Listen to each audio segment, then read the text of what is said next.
So, good evening miss. So, ako anis kay na error jud siya kay daghan kay kog sayop moto ako giusap. Nya ako lang gi ko ano para kapoy kapoy ko ano siya kining kan ganiya pa og udto.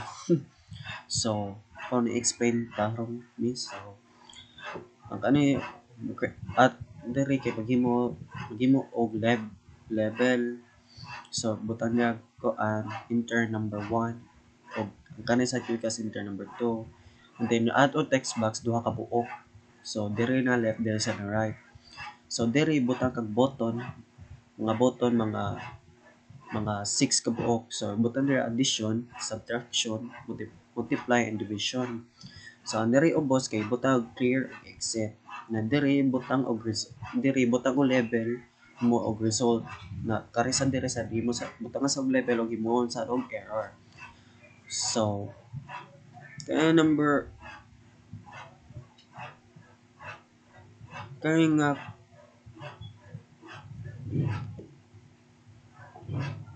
so ang kaning number 1 kailangan na mo siya i-adjust. So, ang kani kailangan na siya og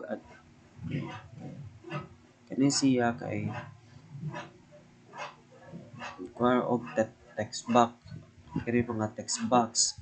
So ang kaning nga addition, so uh, before that ari sa ta sa result kaya nga kani nga result kay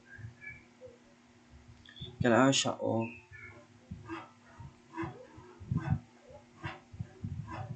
ha sa ni back. So ang kani nga result kay wait sa mga sa akin loading.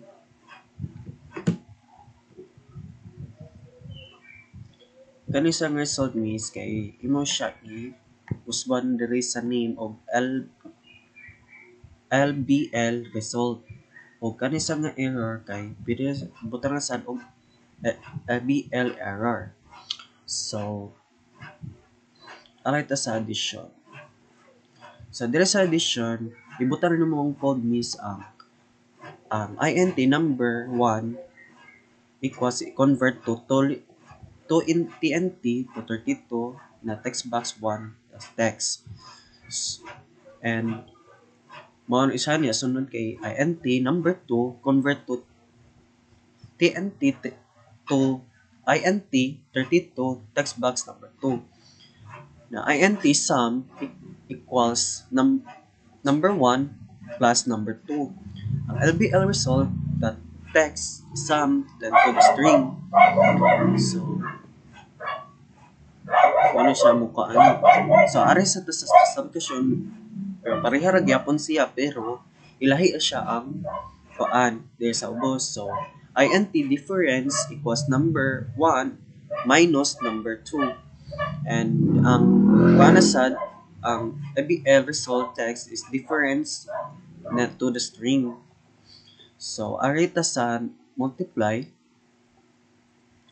So mao ra gyapon siya pero ang kaning dapit sa ubos is kaning int kani int product equals number 1 times number 2. So kay gi-product siya kay minus atong ikuan. So arita sa division. So ang division lahi na sa siya. So double number 1 convert to double text box 1 text. So double number 2 equals convert to double text box 2 text. So okay, if number 2 equals to 0. So LBL error text na matatak o cannot divided by 0. Na else na double quotient. So double quotient equals number 1 divided by number 2. So LBL result text is quotient to string. So arita sa clear Ini clear kay para mabalik ka siya sa ulit sa siya uno. So text box clear na text box 2 clear na LBL result text and LBL error text.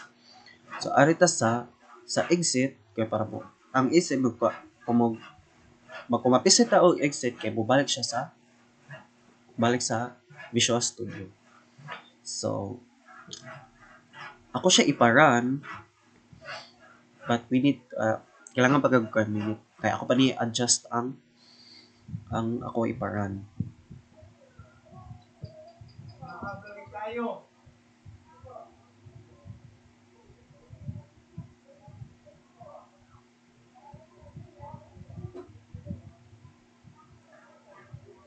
Wait sa miss ha.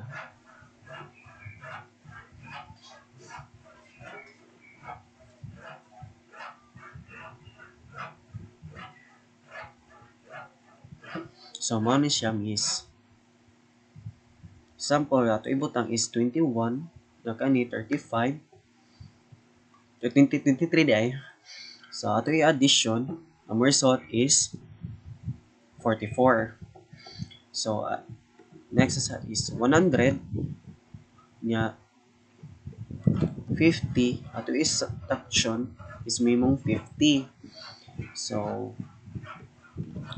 500 unya 10 i-multiply mimo og 5,000. So next is 12 nya 10 ato i-division is 1.2. Nya kung ato i-clear mo papastanan nya kung exit is mo exit sa jud siya.